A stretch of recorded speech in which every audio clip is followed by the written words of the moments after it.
কি সর্বনাশ হলো! হঠাৎ করে বনে বন্যা এসে সবার ঘর বাড়ি পানিতে ডুবে গেল। এখন আমরা সবাই কোথায় থাকবো? কোথায় আর থাকবো, এখন বন ছেড়ে অন্য বনে যেতে হবে।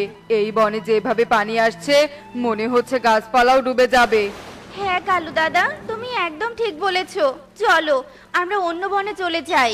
এরপর সবাই মিলে অন্য বনে যাওয়ার উদ্দেশ্যে রওনা দেয়। আর তারা সবাই জঙ্গলের পাশ দিয়ে যেতেই কারোর কান্নার আওয়াজ শুনতে পায়। কালু দাদা দেখো, জঙ্গলের ভেতরে কেউ বুঝি কান্না করছে। আমার মনে হয় কোনো পাখি অনেক বড় বিপদে পড়েছে। চলো আমরা ওই পাখির কাছে গিয়ে তাকে সাহায্য করি। ধুর, কে না কে কাঁদছে, আমরা কি ওই পাখিকে চিনি নাকি? আর তাছাড়া আমরাই তো বড় বিপদের মধ্যে পড়ে আছি, আমরা ওই পাখিকে আবার কিভাবে সাহায্য করব? কালু দাদা, তারপরেও আমাদের সেখানে একবার যাওয়া উচিত।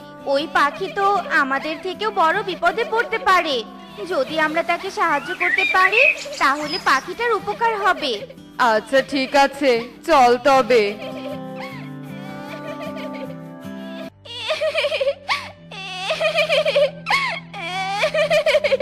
এ কি গাছ, তুমি কান্না করছো কেন? পানি পিপাসায় আমার কলিজা ফেটে যাচ্ছে, কিন্তু কারো কাছে এক ফোঁটা পানিও পাচ্ছি না। এখন যদি পানি খেতে না পারি তাহলে যে আমি মরেই যাব, কিন্তু আমি যে মরতে চাই না। এই গাছ, চুপ কর। আমরা এক বিপদের মধ্যে পড়ে আছি, আবার তুই আমাদের বাধা দিয়ে বিপদ বাড়িয়ে দিচ্ছিস। তোর পানি খেতে হবে না, আর তুই তো কোনো ফলও দিতে পারবি না, তাই তোর মরে যাওয়াই উচিত। কালু দাদা, কি সব বলছো তুমি? একটা গাছ বিপদে পড়েছে, তাকে সাহায্য না করে উল্টো কষ্ট দিচ্ছ। তোমাকে সাহায্য করতে হবে না, তোমরা বনে চলে যাও। আমরা গাছকে সাহায্য করে তারপর রওনা দিব। হ্যাঁ কালু, চলো। এরা যাওয়ার আগেই আমরা ভালো জায়গা খুঁজে নেব। এরপর কালু কাকুলি সেখান থেকে চলে যায়।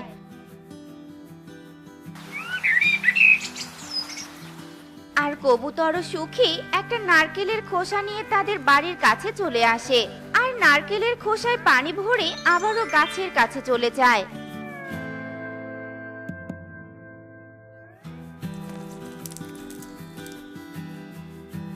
সৃষ্টিকর্তার ইচ্ছা বোঝা বড় দায়। পানিতে আমাদের বনের সব বাড়ি ঘর ডুবে গেছে, আর এদিকে জঙ্গলে পানির অভাবে তুমি তৃষ্ণার্ত হয়ে পড়েছো।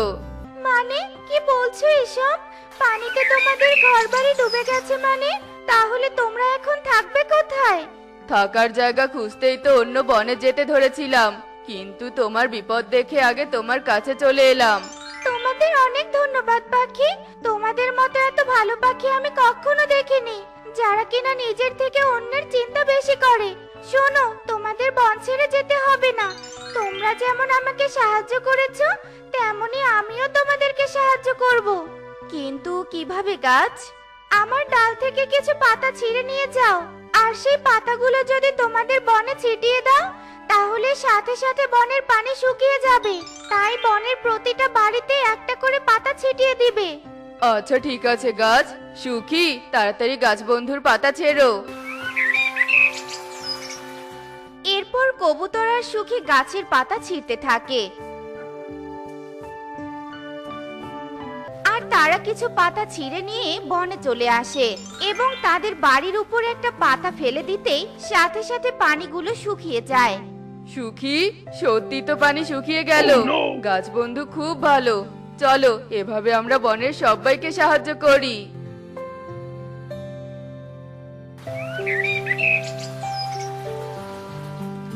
কি মা, আমাদের বাড়ির সামনে পানি এসেছে।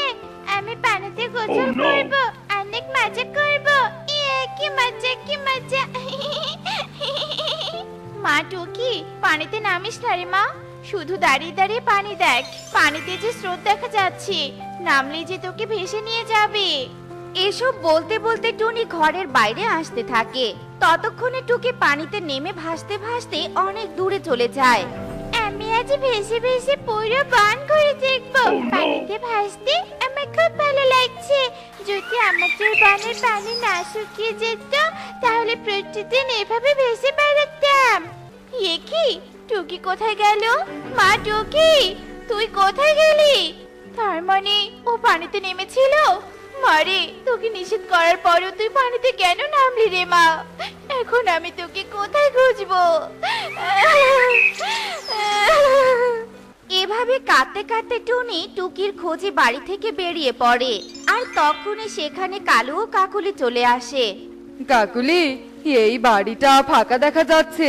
মনে হয় বন্যা দেখে এই বাড়ির পাখিরা আমাদের মতো বন ছেড়ে অন্য বনে চলে গেছে। বোকা পাখি, বাড়িটা গাছের উপরে আছে তবু বন ছেড়ে চলে গেছে। তবে ভালোই হয়েছে, আজ থেকে আমরা এই বাড়িতেই থাকবো। হ্যাঁ কালু, তুমি একদম ঠিক বলেছো। দুদিন পর পানি শুকিয়ে গেলে তো আর কোনো সমস্যা হবে না। শুনেছি এই বনের পাখিরা অনেক ধনী, তাই আমরা চুরি করে অনেক ধনীও হতে পারবো। কাকুলি, তুমি তো ভালো কথা বলেছো। চুরি করে আমরা আবার আমাদের বনে ফিরে যাব। তাহলে এই বনের পাখিরা আর আমাদের ধরতে পারবে না। তবে আরো একটা কাজ করতে হবে। কি কাজ কালু? তারপর কালু তার বুদ্ধির কথা কাকুলিকে খুলে বলে। তারপর দুজনে একটা বাঁশ নিয়ে তাদের বনের উদ্দেশ্যে রওনা দিয়ে দেয়। আর কিছু দূর যেতেই তারা টুকিকে ভেসে যেতে দেখতে পায়। কাকুলি দেখো, ওই ছানাটা পানিতে ভেসে যাচ্ছে।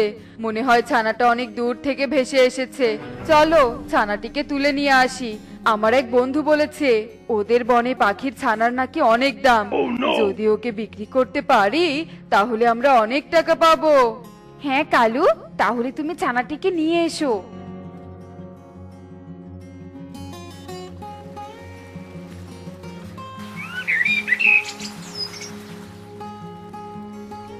একে আমাকে তুমি পানি থেকে উঠালে কেন? ছেড়ে দাও, আমাকে ছেড়ে দাও। আমি পানিতে ভেসে ভেসে পুরো বন ঘুরে দেখবো। চুপ কর ছানা, যদি আর একটা কথা বলেছিস তবে এক্ষুনি তোর গলা টিপে এখানেই মেরে ফেলবো। কাকুলি, তাড়াতাড়ি চলো, বন থেকে কাজ সেরে এসে আবার এই ছানার কাজ করতে হবে।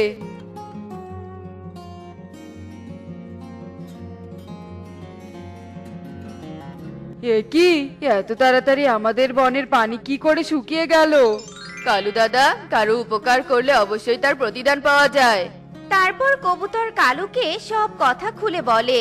আসলে কবুতর, আমি তখন নিজেকে নিয়ে খুব চিন্তায় ছিলাম, তো তাই গাছকে সাহায্য না করে চলে গিয়েছিলাম। কাকুলি, আমাদের বাড়িতে বাঁশ দিয়ে চিহ্ন করতে হবে না। পানি তো শুকিয়ে গেছে, চলো আমরা পাশের বনের কাজটা শেষ করে আসি। তোমরা বুঝি আমাকে মেরে ফেলবে তাই না? আঙ্কেল আঙ্কেল, আমাকে বাঁচাও, এই পাখিরা আমাকে মেরে ফেলবে। মানে কালু দাদা, এই ছানাটা কি সত্যি বলছে? আচ্ছা এটা বলো তো, তোমরা ওই ছানাটাকে কোথা থেকে নিয়ে এসেছো? এই তো আমার মেয়ে। মারে, তুই ভাসতে ভাসতে এত দূর চলে এসেছিস। তোকে তো বারবার করে বললাম পানিতে নামিস না, তবুও কেন নেমেছিলি রে মা বলতো? মা, আমি তো মনের আনন্দে পানিতে নেমেছিলাম। সত্যি বলছি, আর কখনো পানিতে নামবো না। চল মা, তাড়াতাড়ি বনে ফিরে যাই, নয়তো এই পাখিরা আমাদেরকে মেরে ফেলবে। ছি দাদা, তোমরা এত খারাপ। আমার মেয়ে বিপদে পড়ে এখানে এসেছে, আর তোমরা কি না? কালু দাদা, কাকুলি দিদি, তোমরা এত খারাপ? তোমাদের মতো পাখিদের আমাদের বনে কোনো জায়গা নেই। এক্ষুনি বন ছেড়ে চলে যাও বলছি, নয়তো বনের সবাইকে ডেকে। হয়েছে হয়েছে, আর কিছু বলতে হবে না, আমরা বন ছেড়ে চলে যাচ্ছি। তোমাদের বনে বুঝি পানি উঠেছে তাই না? তুমি আমাদের সাথে চলো, আমি তোমাকে একটা গাছের পাতা দিব। যে পাতা তোমাদের বনে ছিটিয়ে দিলেই তোমাদের বনে সব পানি শুকিয়ে যাবে। এরপর কবুতর টুনিকে নিয়ে জঙ্গলে থাকা গাছের কাছে যায় আর গাছ থেকে কিছু পাতা ছিঁড়ে টুনিকে দেয়। আর টুনি পাতাগুলো নিয়ে খুশি মনে তাদের বনে চলে আসে। কবুতর আমাদের বন থেকে তাড়িয়ে দিয়েছে তো কি হয়েছে, আমরা এই বন থেকে চুরি করে তোর থেকে অনেক ধনী হয়ে যাব। আহ, আহ, আহ, আহ, আহ। শয়তান পাখি, তোরা চুরি করার জন্য আমাদের বনে এসেছিস? এখন আমাদের বন থেকে যাবি নাকি সবাইকে সব বলে তোদের মার খাইয়ে নেব? না না বোন, আমরা এক্ষুনি যাচ্ছি।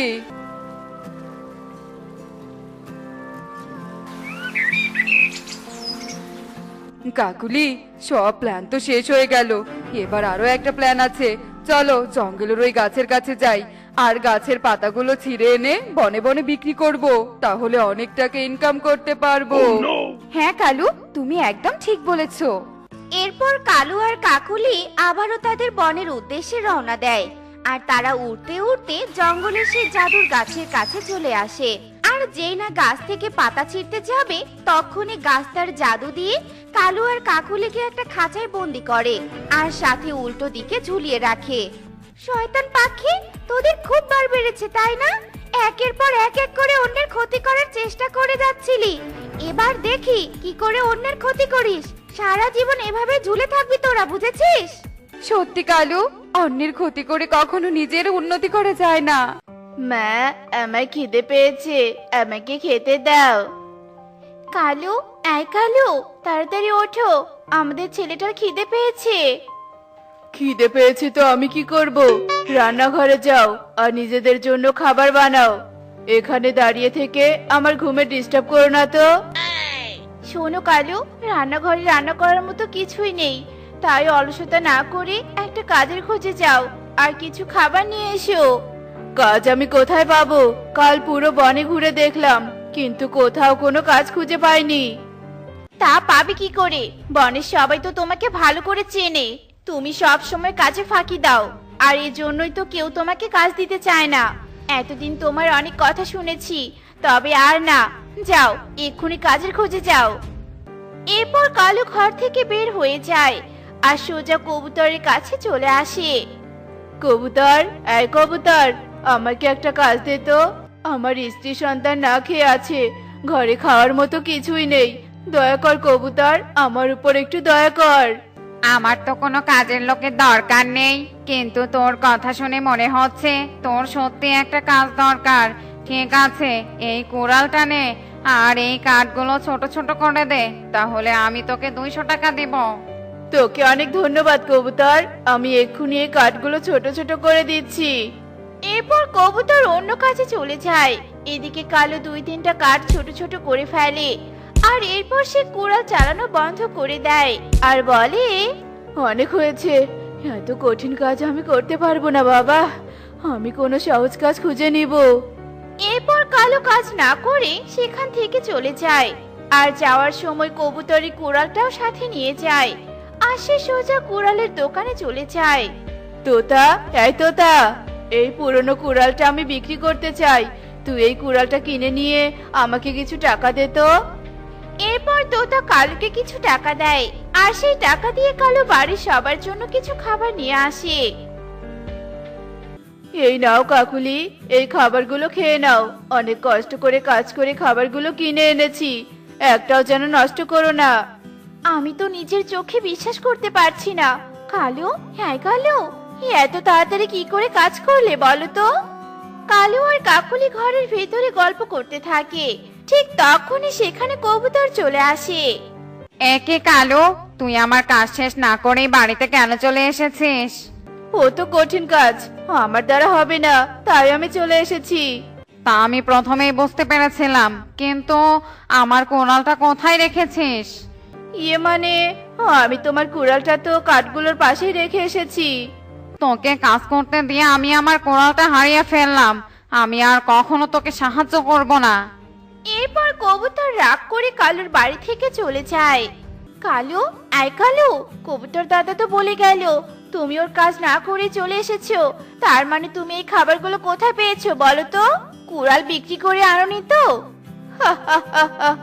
ঠিক ভেবেছো কাকুলি, কিন্তু এছাড়া আমার আর কোনো পথ ছিল না কাকুলি। তাছাড়া আমি কি করে খাবার নিয়ে আসি সেটা তোমাকে জানতে হবে না। এই কথা বলে কালু আবারও ঘর থেকে বের হয়ে যায় আর যেতে যেতে মিনুপুরি সিঙ্গারার দোকান দেখতে পায়। ও মা গো, বুড়িমা গরম গরম সিঙ্গারা বানাচ্ছে। সিঙ্গারা দেখলে তো আমি নিজেকে সামলাতেই পারি না, কিন্তু আমি সিঙ্গারা খাবো কি করে? আমার কাছে যে কোনো পয়সা নেই। বুড়িমা, ও বুড়িমা, সিঙ্গারা বানাচ্ছ নাকি? তুই আবার অন্ধ হয়ে গেলি নাকি রে কালু? দেখতে পাচ্ছিস না আমি কি বানাচ্ছি? ইয়ে মানে, না ইয়ে মানে। বুড়িমা, আমাকে দুটো সিঙ্গারা দাও দেখি, বড্ড ক্ষুধা পেয়েছে। দিচ্ছি বাবা। এ কি কালু, তুই আমার সিঙ্গারার প্লেট নিচ্ছিস কেন? কেন আবার?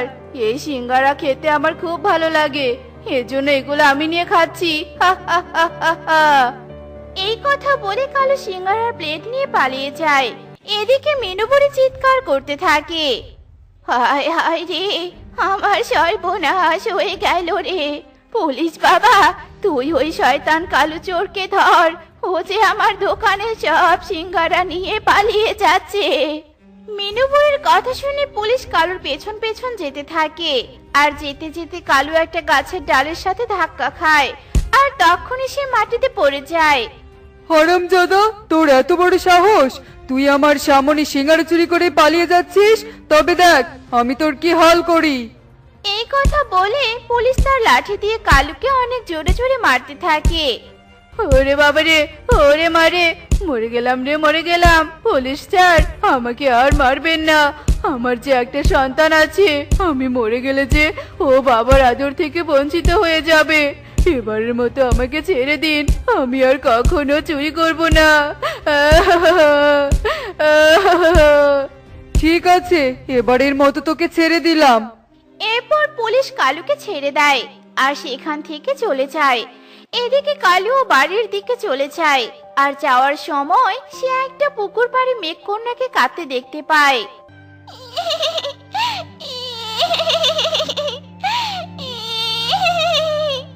সাহায্য করো, কেউ আমাকে সাহায্য করো, আমি যে জাল থেকে বের হতে পারছি না, আমাকে কেউ মুক্ত করো। এ কি, এটা তো একটা মেঘকন্যা। ও মনে হয় আম চুরি করতে এসে গাছওয়ালার পাতানো ফাঁদে ধরা পড়েছে। এখন আমি যদি ওকে মুক্ত করি, তাহলে ওর কাছ থেকে কিছু নিতে পারবো। হা হা হা হা হা।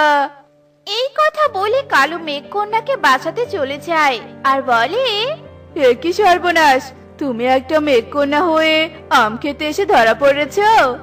এসব তুমি কি বলছো? আমি আম খেতে আসবো কেন?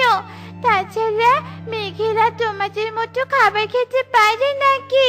আমি তো ওই পথ দিয়ে বাড়ি ফিরছিলাম, আর হঠাৎ করে একটা মেঘ আমাকে ধাক্কা দেয়, আর তখনই আমি এই আম গাছের উপরে এসে পড়ি, আর এই ভাত পাতানো চালে আটকে যাই।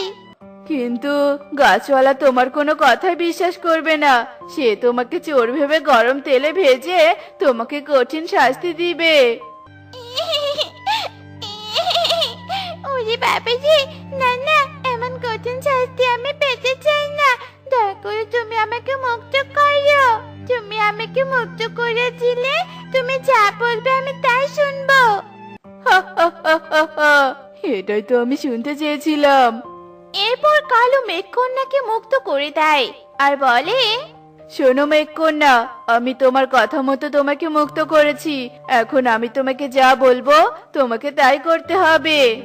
আচ্ছা ঠিক আছে, বলো আমাকে কি কি করতে হবে। এরপর কালু মেঘকন্যাকে তার কাজের কথা বলে দেয়, আর কালুর কথা শুনে মেঘকন্যা মিনু বুড়ির সিঙ্গারার দোকানে চলে যায়। আর তার জাদু শক্তি দিয়ে মিনু বুড়ির দোকানের সবগুলো সিঙ্গারা নিয়ে কালুর কাছে চলে যায়। এই নাও, আমি তোমার কথা মতো সিঙ্গারা চুরি করে নিয়ে এসেছি, এখন আমি চলে যাই। না না, আমি তোমাকে এখনো মুক্তি দিব না। আমাকে আরো কিছুদিন এভাবে সিঙ্গারা এনে দিতে হবে, তবেই তুমি চলে যেতে পারবে। আর আজকে থেকে তুমি আমার পুরনো ঘাস বাড়িতে থাকবে। এরপর কালু মেঘকন্যাকে নিয়ে পুরনো ঘাস বাড়িতে চলে যায়, আর এরপর সে সিঙ্গারাগুলো বাড়িতে নিয়ে যায়। এ কি কালু, তুমি এতগুলো সিঙ্গারা কোথায় পেলে? আমি একটা চাকরি পেয়েছি গো কাকুলি, আর এজন্য তোমাদের জন্য এতগুলো সিঙ্গারা নিয়ে এসেছি। নাও নাও, সিঙ্গারাগুলো খাও। এরপর সবাই মিলে সিঙ্গারা খেতে থাকে, আর এভাবে দেখতে দেখতে সেই দিন কেটে যায়।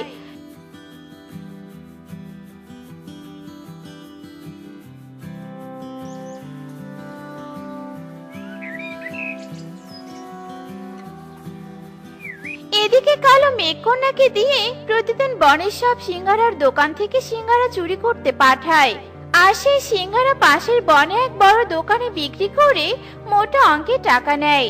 আর এভাবে বেশ কিছুদিন কেটে যায়। অন্যদিকে বনের সবাই সিংহারা চোরকে ধরতে না পেরে টুনির বাড়িতে চলে যায়। এ কি, তোমরা সবাই আমার কাছে কেন?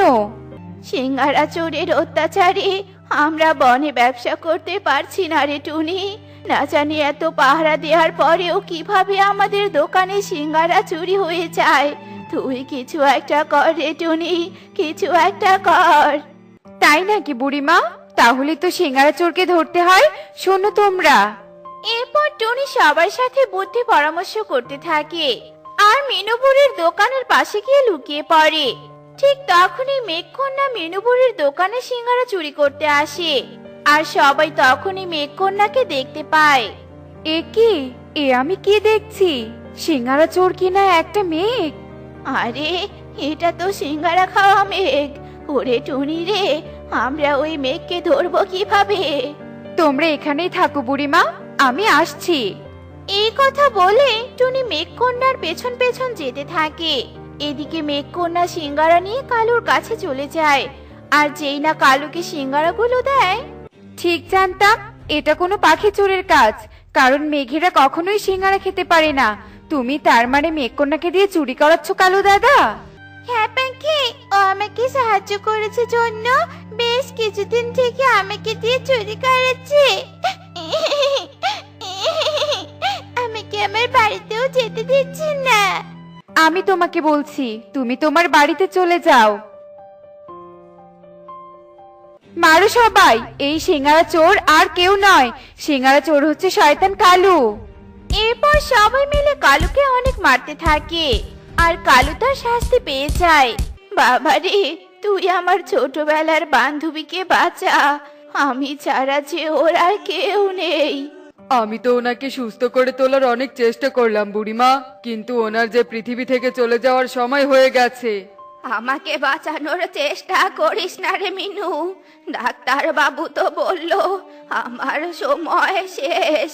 শোন রে মিনু, শোন, তুই এতদিন আমার দেখাশোনা করেছিস, এজন্য আমি তোর কাছে চিরঋণী হয়ে থাকবো। আর আর আমার একটা শেষ ইচ্ছে পূরণ করবি? অবশ্যই করবো রে কামিনী। তুই শুধু মুখ ফুটে একবার বল, আমি মরার পর 3 দিন তোর ছেলেকে দিয়ে আমার জন্য শ্মশানে খাবার পাঠাবি। পানি পানি, আমাকে একটু পানি দে। দাও বুড়িমা, তোমার বান্ধবীর মুখে শেষ পানিটা তুলে দাও। এরপর মিনু বুড়ি কামিনী বুড়িকে পানি খাইয়ে দেয় আর পানি খাওয়ার পরপরই কামিনী বুড়ি মারা যায়। আর এভাবে দেখতে দেখতে সেই দিন কেটে যায়।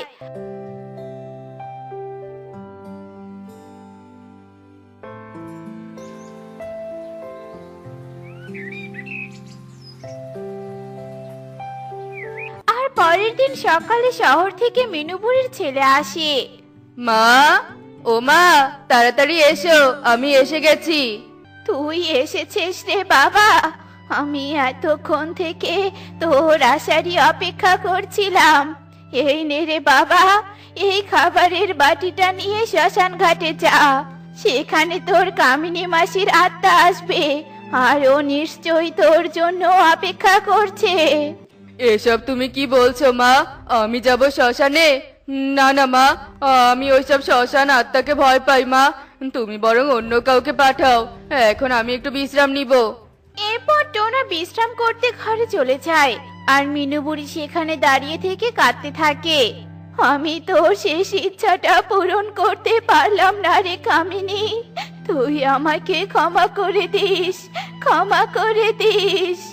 হায় হায় রে, আমার ছোট মেয়েটার জন্য একটু পান্তা ভাত রেখেছিলাম, সেটাও কিনা বিড়ালে খেয়ে ফেললো। একটু পরে তো মেয়েটা এসে খেতে চাইবে, তখন আমি ওকে কি বলবো? যাই, আমি বরং বুড়িমার কাছে যাই। এরপর টুনি মিনু বুড়ির বাড়িতে খাবার চাইতে চলে যায় আর সেখানে গিয়ে মিনু বুড়িকে কাঁদতে দেখতে পায় আর বলে, কি হয়েছে বুড়িমা, তুমি এভাবে কাঁদছো কেন? এরপর মিনু বুড়ি টুনিকে সব কথা খুলে বলে। সবই তো শুনলি রে টুনি, এখন তুই বল আমি এখন কি করব? এই টুনি, তোর তো অনেক সাহস, তুই একটু এই খাবারটুকু নিয়ে শ্মশান ঘাটে যা না রে। এর বিনিময়ে আমি তোকে 500 টাকা দিব। তুই না করিস না রে টুনি মা। টুনি মিনু বুড়ির কথায় শ্মশানে খাবার নিয়ে যেতে রাজি হয়ে যায়, কেননা টুনি ছিল খুবই হতদরিদ্র আর অভাবী পাখি। এরপর টুনি খাবার নিয়ে শ্মশানে চলে যায়, আর শ্মশানে থাকা বড় বটগাছের নিচে খাবারের বাটিটা রেখে দেয়।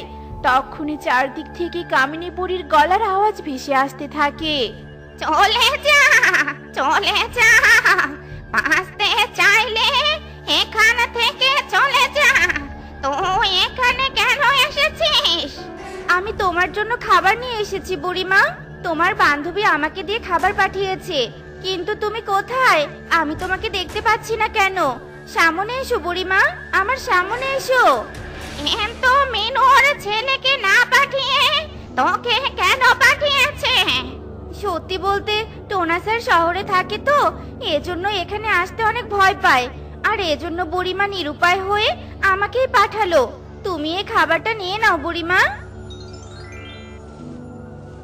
ঠিক আছে, প্রথম দিনের জন্য আমি তোর হাতে খাবার নিচ্ছি, কিন্তু বাকি 2 দিন যেন মিনুর ছেলে আমার জন্য খাবার নিয়ে আসে, তা না হলে খুবই খারাপ অবস্থা হবে। এরপর কামিনী বুড়ির আত্মা খাবার নিয়ে অদৃশ্য হয়ে যায়, আর টুনি ও মিনু বুড়িকে গিয়ে সব কথা খুলে বলে, আর তার কাছে 500 টাকা নিয়ে বাড়িতে চলে যায়।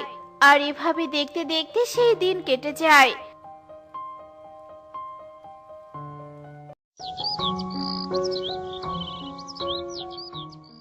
আর পরের দিন, বাবা টোনা, আজকে না হয় তুই যা। কাল তো টুনিকে পাঠিয়েছিলাম, কিন্তু তোর বুড়ো মাসি খুবই রাগ করেছে। ও তোকে অনেকদিন দেখেনি, তাই হয়তো খাবারের নাম করে তোকে এক নজর দেখতে চাইছে। টোনা তার মায়ের কথায় কান না দিয়ে সাইকেল নিয়ে বাড়ি থেকে বের হয়ে যায়, আর আবারও মিনু বুড়ি নিরুপায় হয়ে যায়, আর আবারও টুনিকে 500 টাকা দিয়ে শ্মশান ঘাটে পাঠায়। আর টুনিকে দেখে কামিনী বুড়ির আত্মা আগের দিনের মতো রেগে যায়, আর বলে, কি তুই আজও এসেছিস? তোর বুঝি ভয় নেই? মৃত্যুর ভয় সবারই আছে বুড়িমা, কিন্তু এখানে খাবার নিয়ে আসার জন্য আমি 500 করে টাকা পাই, আর সেই টাকা দিয়ে মেয়েটাকে একটু ডাল ভাত কিনে খাওয়াই। তুমি কষ্ট পেও না বুড়িমা, তুমি আমার হাতে খাবারটা নাও। আবারও কামিনী বুড়ির আত্মা টুনির থেকে খাবার নিয়ে অদৃশ্য হয়ে যায়, আর এরপর টুনি বাড়িতে চলে আসে। আর তখনই হঠাৎ করে ঝড় বাতাস শুরু হয়ে যায়, আর সারা রাত ধরে ঝড় বাতাস হতে থাকে, আর এইভাবে সেই রাত কেটে যায়। আর পরের দিন কামিনী বুড়ির আত্মা টুনির জন্য অপেক্ষা করতে থাকে, কিন্তু টুনি সেদিন খাবার নিয়ে আসে না। ব্যাপার, আজই তো আমাকে খাবার দিয়ে যাওয়ার 3 দিন পূর্ণ হবে, কিন্তু সেই টুনি এখনো খাবার নিয়ে আসছে না কেন? তবে কি এই ঝড় বাতাসের কারণে টুনির কোনো বিপদ হয়েছে? যাই, আমি বরং একবার টুনির কাছে যাই। এই কথা বলে কামিনী বুড়ির আত্মা টুনির বাড়িতে চলে যায়, আর সেখানে গিয়ে টুনির একটা ভাঙাচোরা নারকেল ঘর পড়ে থাকতে দেখতে পায়। কেঁদো না মা, কেঁদো না, সৃষ্টিকর্তা আমাদেরকে ঠিক একটা থাকার ব্যবস্থা করে দিবে। কিন্তু এই ঘরটা যে তোর বাবা আর আমি মিলে অনেক কষ্টে বানিয়েছিলাম রে মা। তোর বাবা মরে যাওয়ার আগে বলে গেছে আমাদের নারকেল ঘরটা যেন আমি প্রতি বছর কাঁচা বাঁশ দিয়ে মজবুত করি, কিন্তু টাকার অভাবে আমি নারকেল ঘরটাকে মজবুত করতে পারিনি, আর আজ তাই তো ঝড় বাতাসে আমাদের ঘরটা ভেঙে গেছে।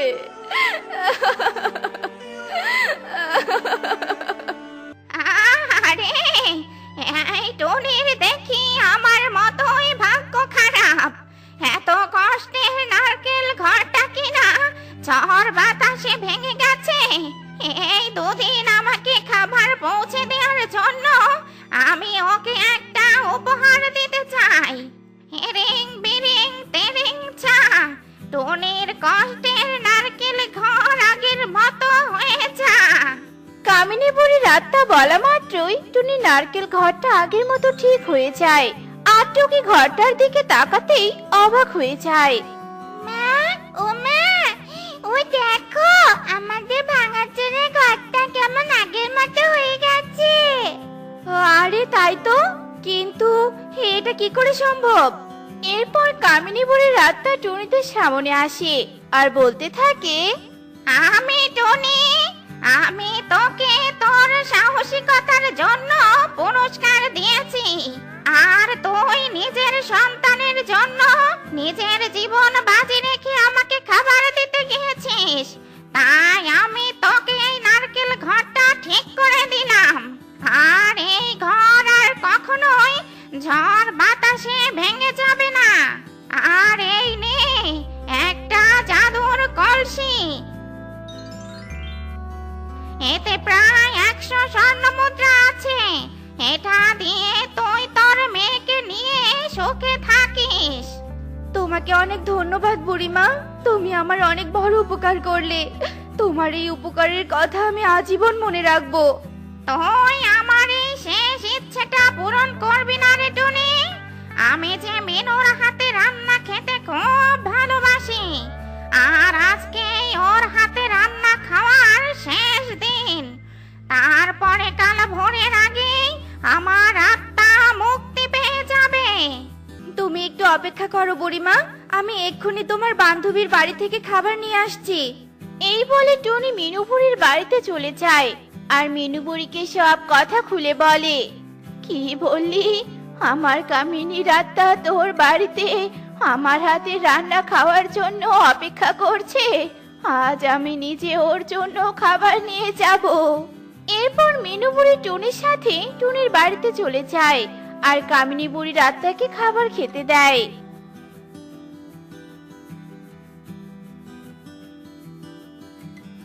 তুই ভালো থাকিস রে মিনু, আজকের পর থেকে আর কখনো তোর হাতের রান্না খাওয়া হবে না রে। এই কথা বলে কামিনী বুড়ির আত্মা চিরতরে অদৃশ্য হয়ে যায় আর মিনুও কাঁদতে কাঁদতে তার বাড়িতে চলে যায়। এদিকে টুনিও তার মেয়েকে নিয়ে সুখে শান্তিতে দিন কাটাতে থাকে।